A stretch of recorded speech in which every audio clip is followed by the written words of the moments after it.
माह मुहर्रम के आने से पहले, माह मुहर्रम के दरमियान, पूरे इस महीने में दुश्मन पूरी कोशिश करता है, साजिश करता है कि शिया सुन्नी इख्तिलाफ़ कराया जाए किसी भी तरीके से, और शिया शिया इख्तिलाफ़ कराया जाए, और असल में वो जो असल हदफ है इमाम हुसैन अलैहिस्सलाम का वो खो जाए। हम इसी में लड़ते रहें सुबह शाम, उसने ये कहा, उसने ये किया, उसने ये पढ़ा।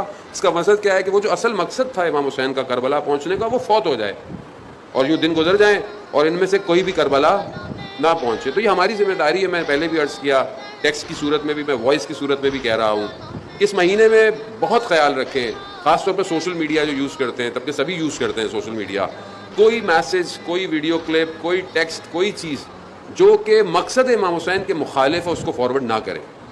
रोकें अपने आप को। कोई कुछ भी करता है करने दें, आप इग्नोर कर दें। आप इग्नोर करेंगे, फितना वहीं ख़त्म हो जाएगा।